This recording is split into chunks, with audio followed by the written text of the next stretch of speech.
So, welcome everybody, and thank you for joining us here this afternoon, or this evening, or this morning, wherever you may be. However, I'm getting feedback from, if somebody could just switch their mic off.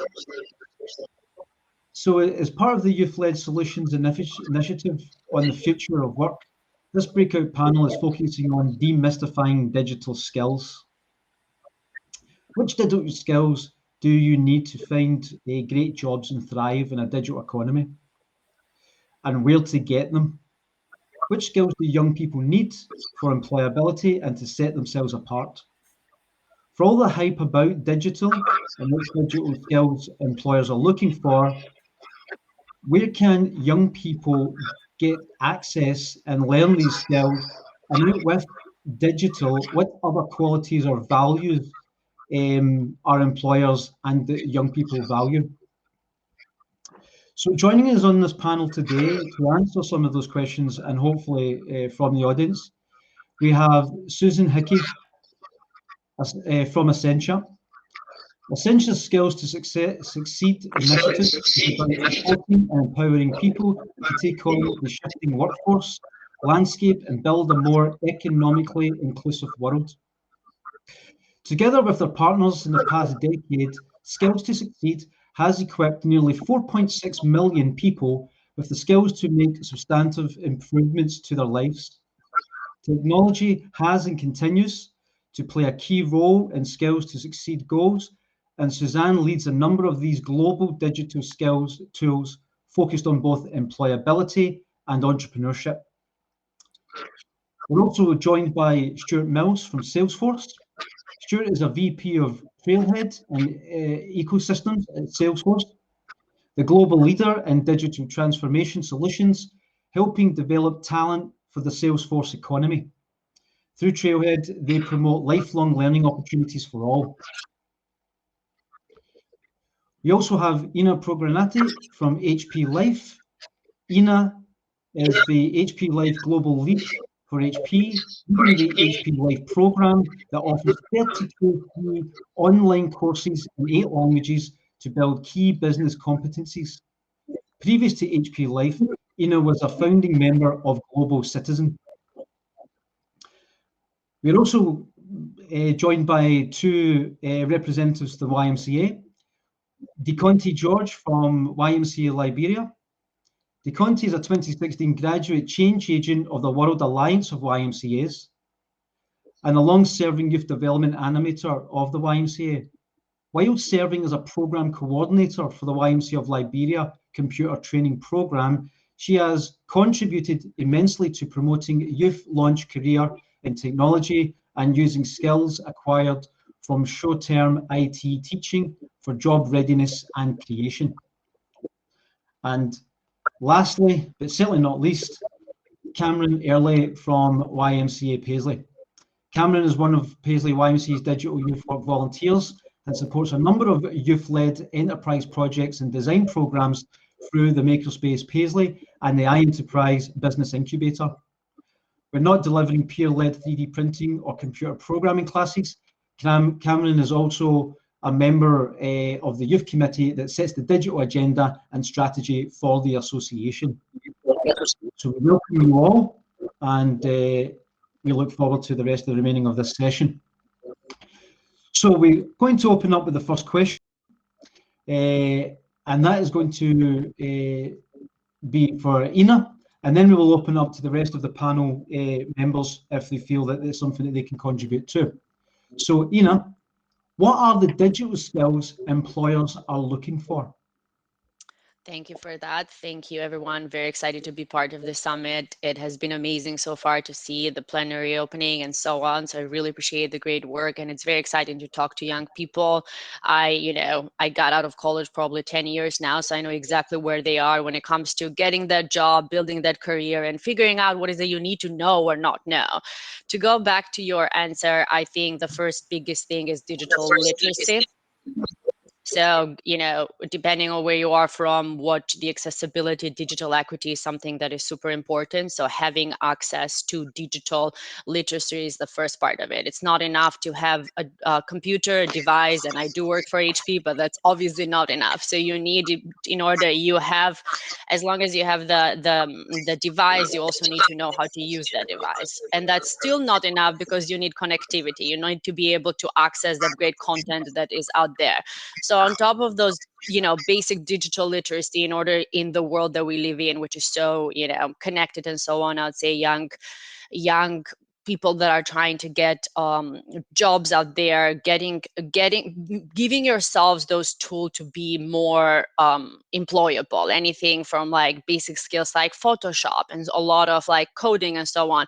Not everyone needs to go through a 6 months of coding. Engineer and so on, but also being able to have the basics of a lot of different things, so you have more diverse in your skills.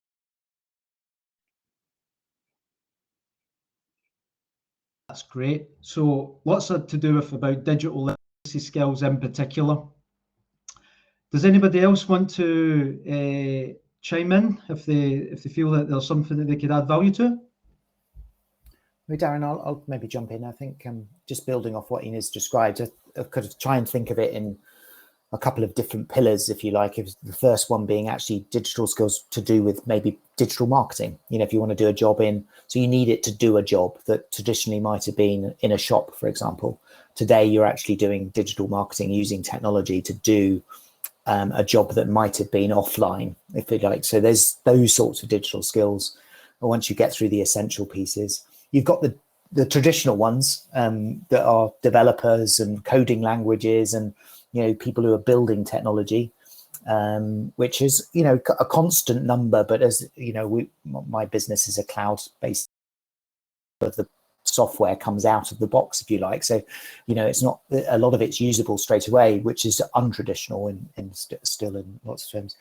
And then the final one, I think, so there's lots of roles around that. And actually a new one is sort of designers. So, people who are really interested in creative, you're starting to build customer experiences that are quite unique to different experiences. There's sort of a whole set of stuff around that, which I think is appealing to a whole new generation of maybe people who used to do graphic design, or, even today, people who might have been interested in movies or doing TV. There's a lot of our organizations that are making little snippets and, Instagram one feels like 1 second, but I'm sure it's a minute. It's about a minimum, isn't it? So you get some message from. And then the final one is operating. People who like doing, they're just rigorous and detailed. So, that kind of service agent kind of roles and operator roles. But there's all sorts of, I think I often, my work, I find that people come to us thinking we need to be a technologist, in inverted commas, but that's the only a developer crack, which is in our world only about 10% of the real demand for jobs. So, really do think about digital skills in a broad sense of the different job opportunities that are out there would be perhaps something I'd add. That's great, Stuart. Thank you. That leads nicely onto you. A question for you, Stuart, in particular. Now, we've talked about digital literacy skills. We've talked about marketing, clouds, creative and design, and service roles. And as you say, it's maybe 10% is about the digital skills aspect itself, and it's a lot wider than that. But Stuart, where would you recommend young people get training in digital skills, in particular, to the things that we've talked about, in terms of things like where would you get training in cloud computing or creative or marketing? Where would the young people, what avenues would you approach to find out more about that? Sure, and it's a complete setup for, I've got the T-shirt on and I've got saying Trailhead, which is our online platform for going and getting those digital skills and various different courses. And I think so we have that, but I would say we're a one platform amongst many that actually have broken down learning into bite-sized chunks, so that you can start to add it to your coursework, or if you're still in school, or you're starting to prepare yourself for degrees, you can actually start to look at bite-sized learning and on all sorts of different things. So whether that's deep technical around an element of artificial intelligence to do with with cloud-based tools, for example, or it might be you want to think about ethics in design and how we're building technology for the future. All sorts of those can be short courses that are often consumed online and outside of traditional education. So, sort of those sorts of pieces.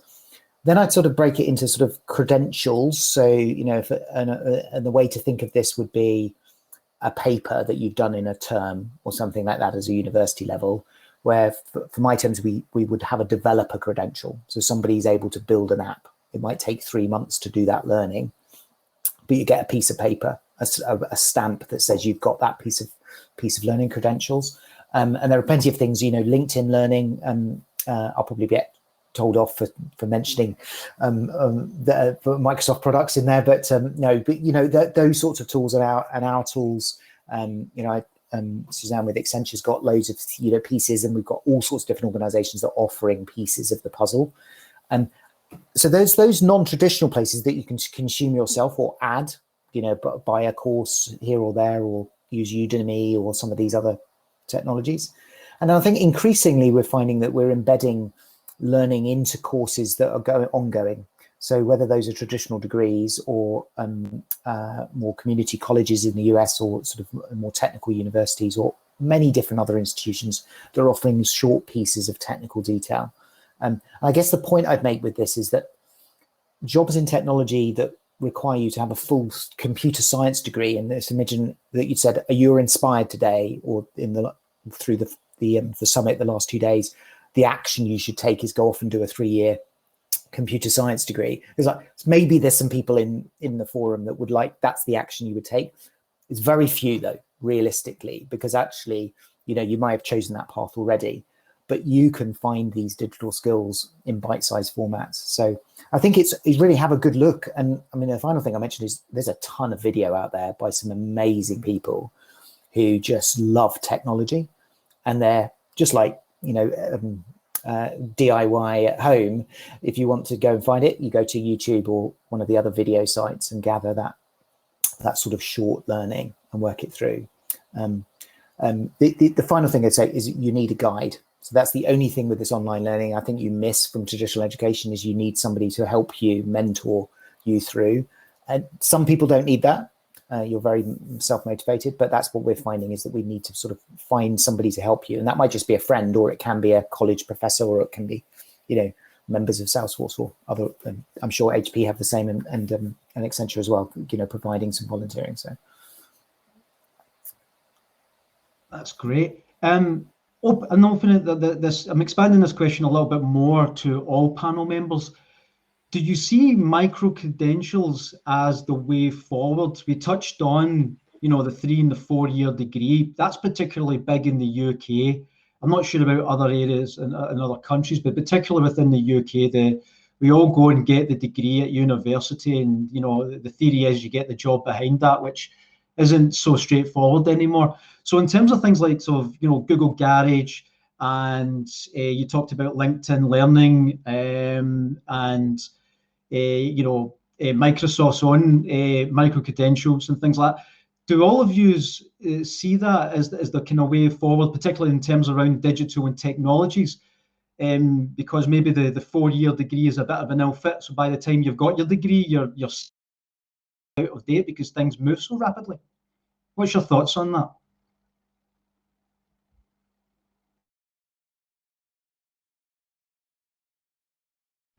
Complete stunned silence. Anybody want to jump in there? you're going to come in. I was going to say I could jump in, but you go. I think it comes down to not everyone needs to go to college, and especially, nowadays there's so many opportunities for you to learn. There's such thing as vocational training, and vocational training nowadays getting much more, in the digital world. I firmly believe like the product that HP has, which is HP Live, which I'll probably talk a little bit more. In the end of the day, we give our users a certificate of completion that just shows you the skills that you actually acquire by taking that specific course. So that model of accreditation or credit in school or whatever in different programs that you are acquiring, it gives us as employers that you have acquired or learned in that specific time. And from my experience, it's very hard to standardize that. And that's part of the issue what we all are facing. As Stuart said earlier, there's so many amazing learning management systems out there. There is so much out there. It's hard to figure out how do you put it in a way that everyone knows what you learned or you didn't, because everyone is building their own system. And there's no such thing as a centralized way for us to all know what are you learning or not, and what is the credits that you're getting. Thank you. Suzanne, what other skills that will help young people set themselves apart in creating new opportunities for themselves? So yeah, we've talked a little bit there about micro-credentials, and we've talked about, you know, digital literacy skills and you know, cloud computing and all these other things. But I know that the title of this is Demystifying Digital, but there's obviously other factors that come into play. So in your experience, you know, what are those other skills that will help young people set themselves apart and create those opportunities? Sure. Thanks, Darren. So definitely as part of Accenture's Skills to Succeed program, you know, the digital fluency is really important, but also alongside that is, you know, what can be referred to as soft skills. I don't personally like that term, or power skills, that are really incredibly important. And when you combine them then with digital fluency, somebody puts themselves in a really strong position. And this is either from employment or entrepreneurship. You know, and just last week, I think the World Economic Forum issued a report about the top 10 skills that are most in demand and most needed. And if you just look at the top 5, it's things like resilience and adaptability came out number 1. Communication is in there. Emotional intelligence is in there. So, and then, you know, of course, tech skills and digital fluency was number 2. So those aspects for us are really, really important. Accenture, we issued a report there a while ago around new skills now, and we talk about kind of similar to those types of areas. So one area is, instead of IQ, we talk about WeQ, and this is about the skills needed to interact and to really build relationships within teams and to demonstrate kind of social and emotional intelligence. So a lot of people will have these skills already, maybe from their day-to-day, you know, their day-to-day lives, but can they kind of further enhance them and develop them? The importance around creativity and being able to solve problems in a really, really great way, you know, being empathetic, you know, trying to get inputs and information from different people, but really kind of having a critical thinking approach is massively important. And the third one, I think, I just really call out, which for me is probably one of the most important, is around having a growth mindset. You know, if you think of where businesses are at the moment, we're coming out of, hopefully, you know, a horrendous pandemic. We've got the impact of automation at a rate that we've never really seen before. So businesses don't know where they're going to be really in 2 or 3 years' time. And the need to be able to adapt and to be flexible and to respond to that is just so fundamentally important. So I think those kind of those top 3 skills definitely would be ones. And I think if you can combine them, then, like I said, with digital fluency, I think somebody will be in a completely different league. Just for those of us that were still writing notes down, could you list what those 3 areas were? Oh, of course. So there are 6 skill families in total that we talk about in the report. But the ones I referenced are WeQ. So that's 1.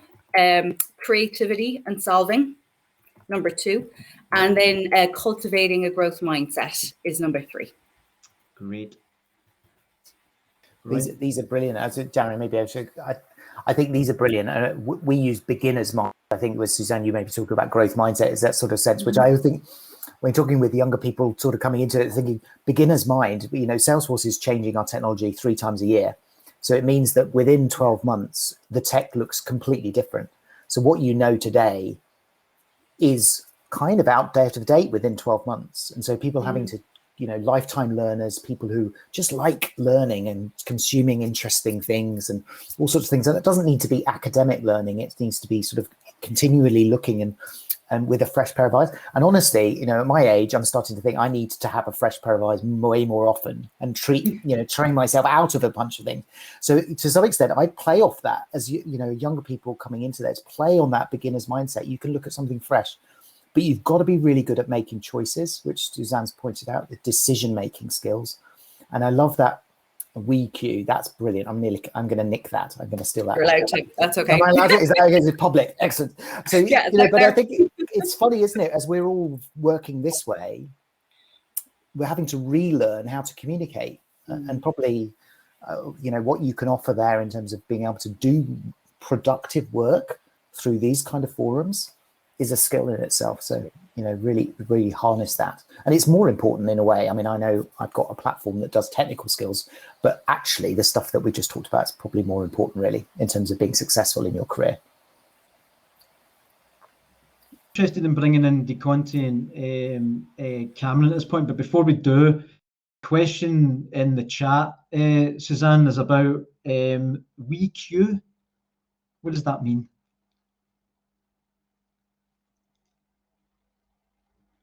Myself off of mute there.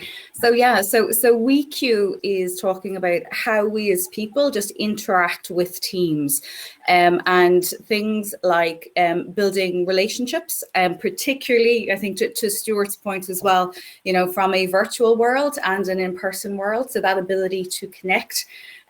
Also very much around, self-awareness. So how you interact in that team dynamic, and really also kind of how you regulate yourself when you're engaging with people, and how you can kind of manage your emotions in those interactions.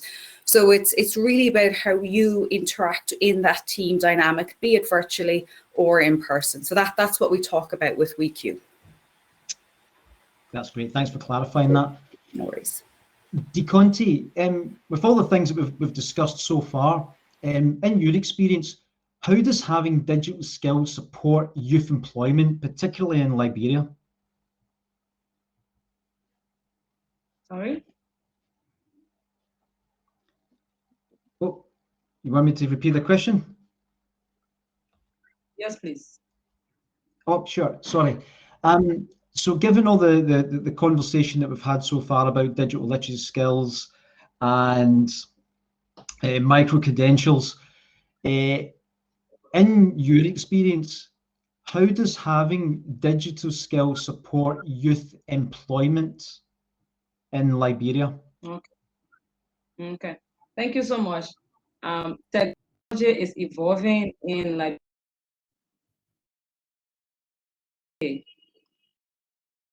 Liberia is a third world country.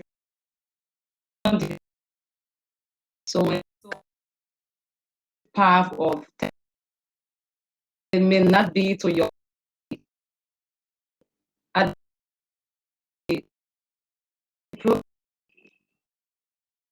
into the business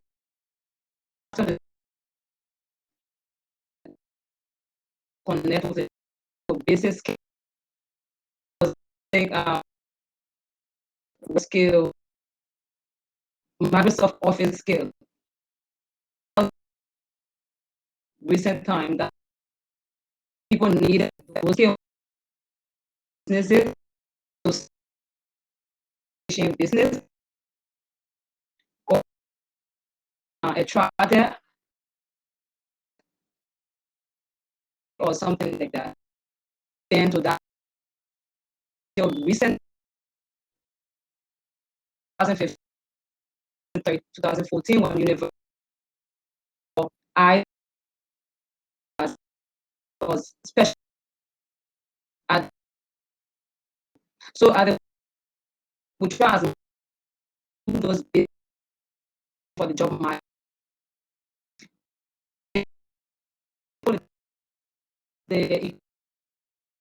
And you have different, different. So we from electricity. So polytechnic is a tertiary where we have web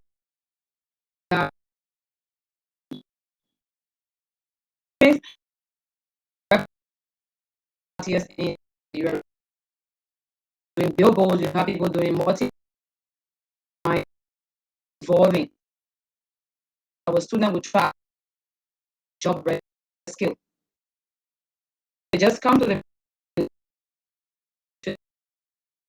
Suzanne was not be prepared for the job market. Soft skill.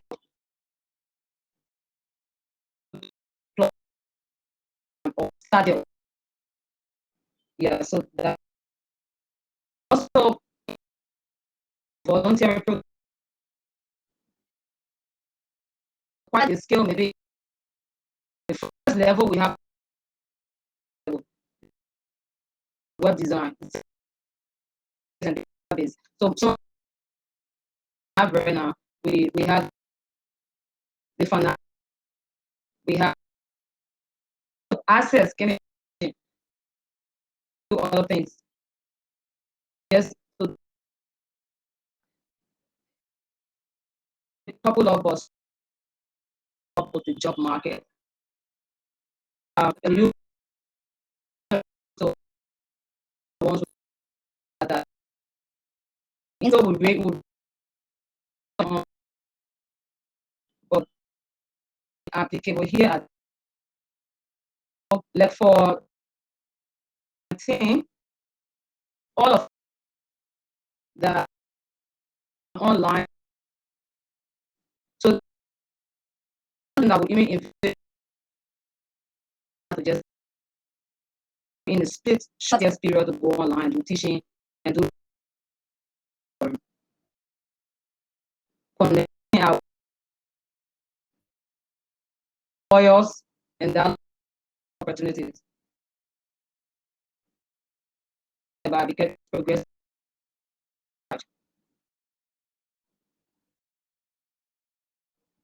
Thank you for such a comprehensive response there, DeConti.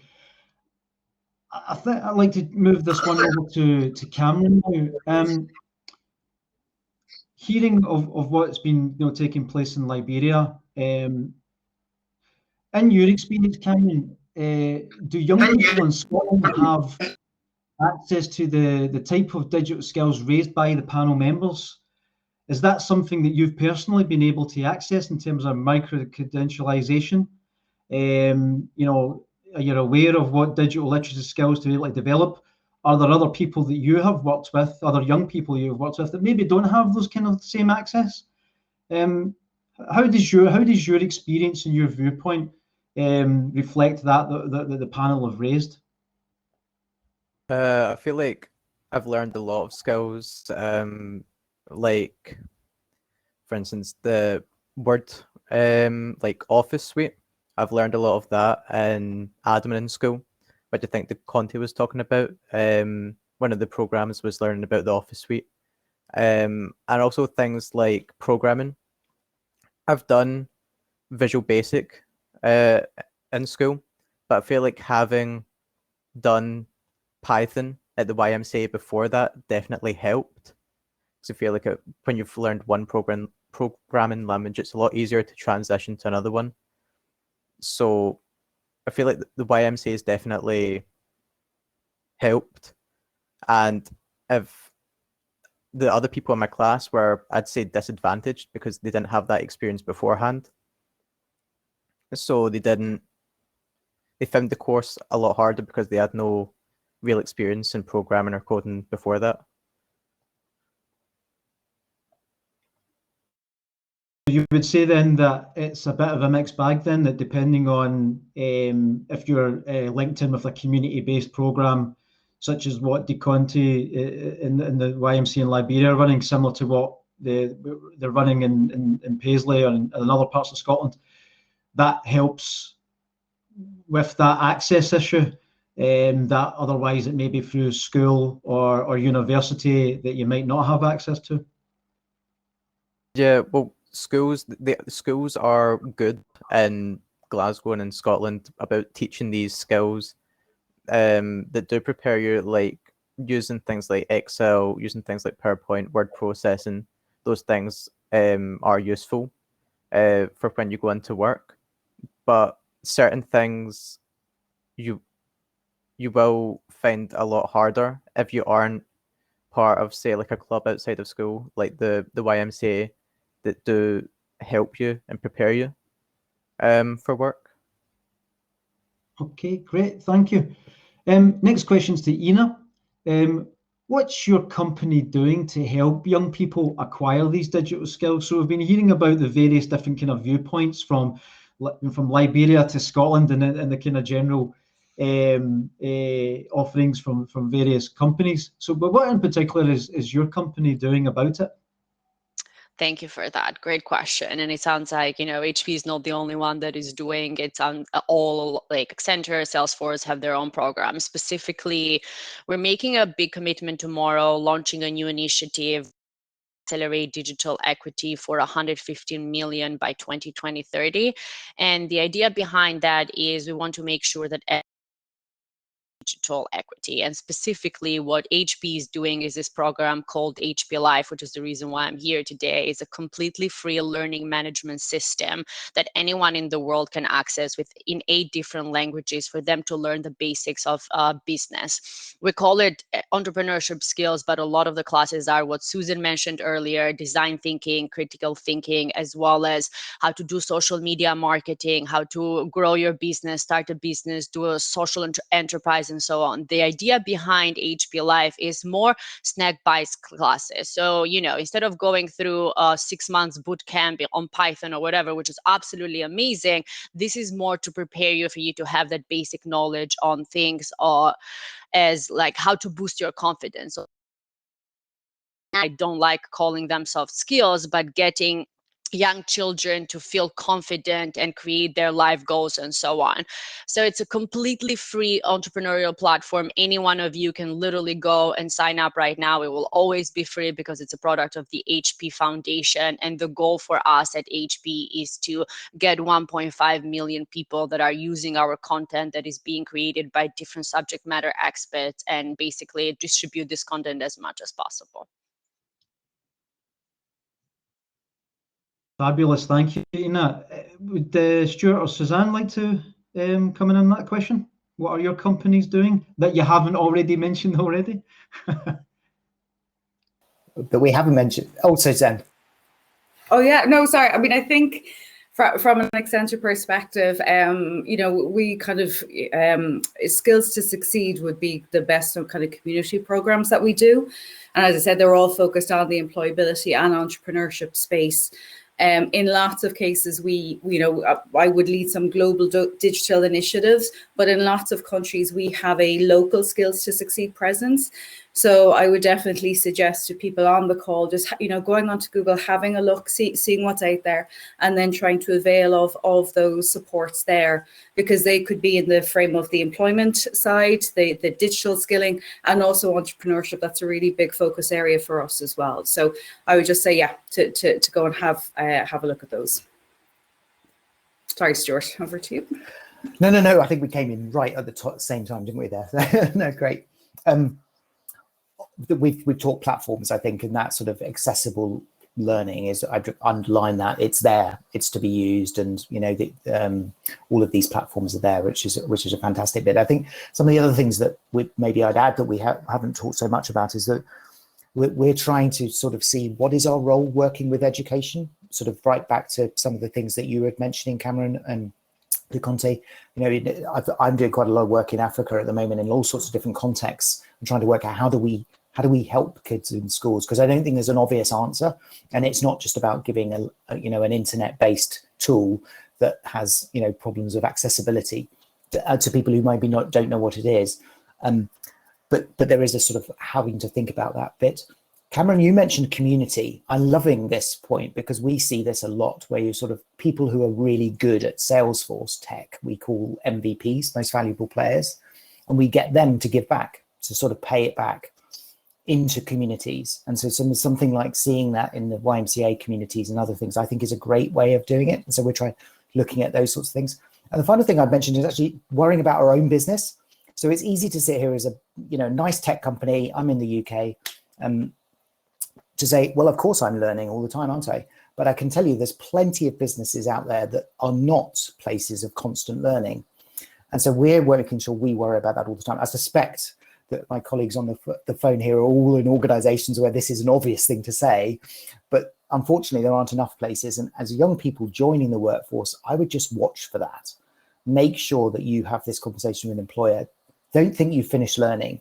Go into these organizations and make sure that they're learning environments that you're going to be invested in, and you're going to be taking the next stage, and it's going to continue probably for your whole career. I'm, at the latter end of my career, perhaps, compared to a lot of you on the line, but I'm still learning every single day. But I'm doing it because I've got permission from my employer to do so and have the time, as well as my own ambition and everything else. So that would be maybe something else to sort of look at and think about. Great. The next question I was going to ask of Stuart, but I feel that you already adequately answered this, which was what kind of certificates are employers looking for? And we've pretty much covered that. So I'm going to chuck a curveball in for everybody. This is open to everybody, all panel members. When we talk about the future of work, and Stuart and various others have touched on it, things are rapidly changing all the time. And one of the things, as the youth program manager at Paisley YMCA, who oversees our digital makerspace and incubation hub, our philosophy is innovate first and policy and regulation will follow. So that's, and you can see a wee suck of air there coming from Suzanne there, because from a corporate perspective, you probably wouldn't want me working there, because we try out all sorts of different things. It's not quite like Facebook's break things and learn stuff, but it's probably, not too far off either. What's the kind of feeling on that in terms of a backdrop of a constant shifting future of work? And, when we talk about innovation, we talk about entrepreneurship, particularly in terms of employability, there is an aspect there of risk taking. There is an aspect there of innovate in policy and regulation and all the other things that are, of course, important, but can prohibit and slow down progress. What's everybody's feelings on that? Innovate first and policy and regulation will follow. Yeah, I can jump in there, smiling along there. So I think the space of innovation is just massively important for everything and every way that we work. So, within kind of Accenture, again, just to give an example, we have a social innovators program. And like that, it's just a really safe space for people who are interested in social innovation to get the training that they need, but just a safe space to be able to do exactly that, to try stuff out. Like, I had this idea, I don't know, will it go anywhere, but we'll connect them in with the right people and go, let's just try this out. Let's allow this to go as far as it can and then test that out. And then absolutely, we'll take a checkpoint. We'll see how it's going.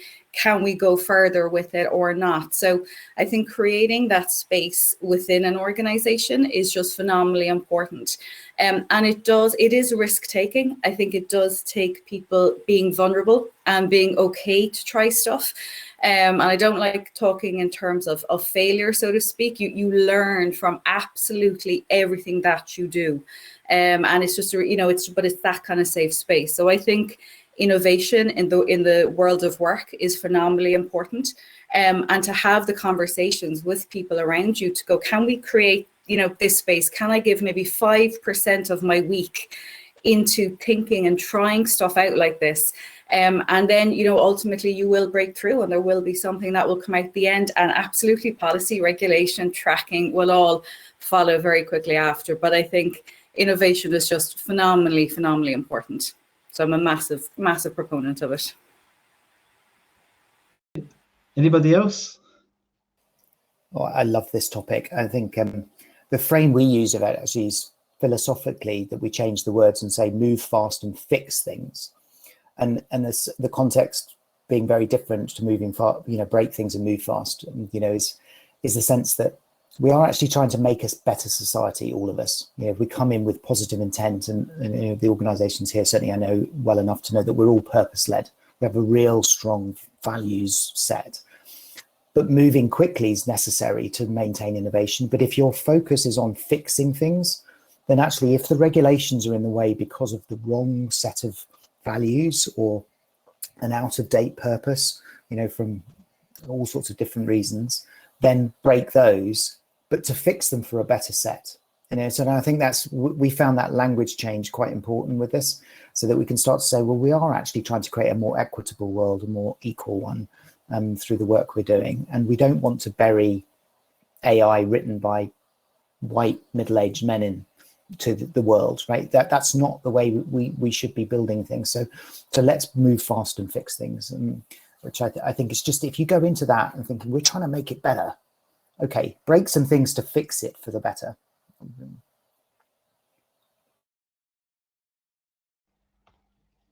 Great. Okay. DeConti, which digital skills are important to young people in Liberia right now, regardless of all the things that have been discussed? And, you know, some of them have been really interesting and valuable, but they may not necessarily reflect the actual needs on the ground in terms of Liberia and what young people that they view as the most important digital skills. So can you give us a bit of insight into what digital skills are important to young people at the moment, where you're from?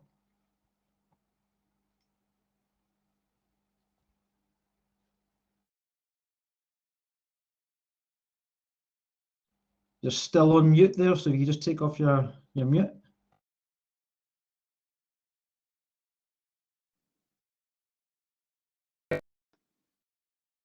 Right. Important at this moment, as I talk about, many companies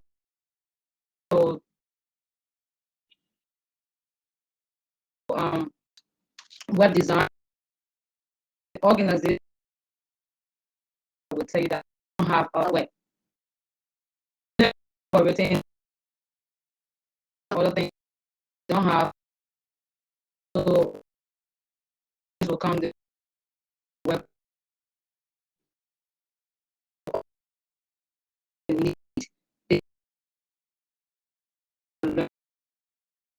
the computer of Microsoft Office source.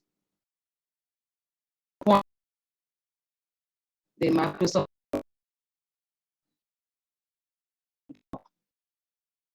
and then you start to do your own, or you may have a contract with some NGO of work. NGO our fiscal budget is on. So your own person to a prerequisite is that you have to be computer.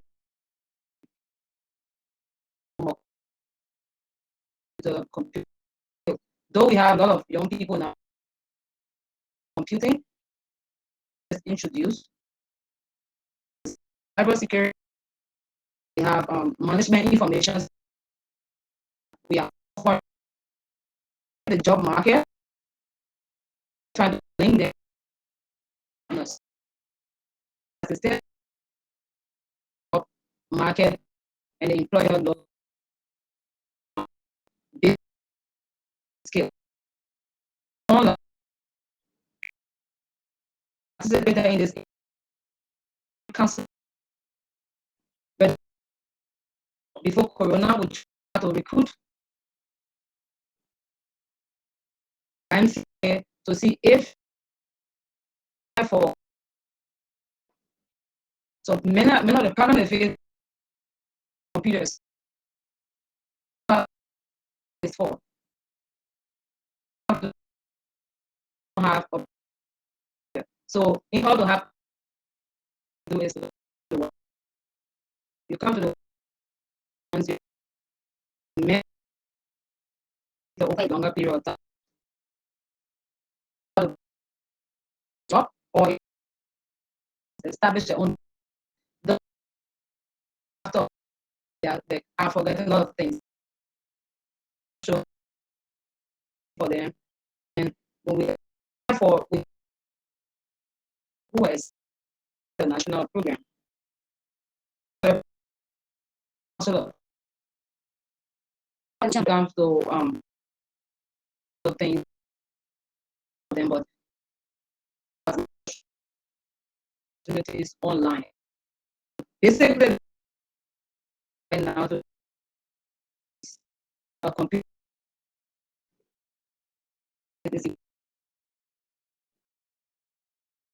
they have communication institutions higher post.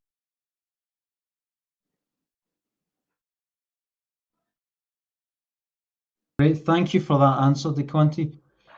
In the chat, I've had a very interesting question raised by Carla Sanvi, who's the worldwide YMCA president.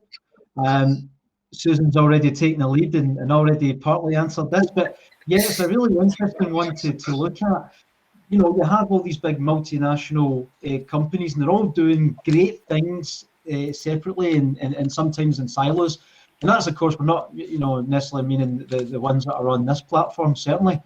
But that is an interesting question. How common is it for companies such as Salesforce and HP Life and Ascension and all the various other companies that are out there? They all have great, you know, individual programs of learning, but how often do they actually all come together and consolidate all of those resources and skill sets to come up with something that could arguably be even more of impact? Mm-hmm. So I'm happy just to expand on my point there.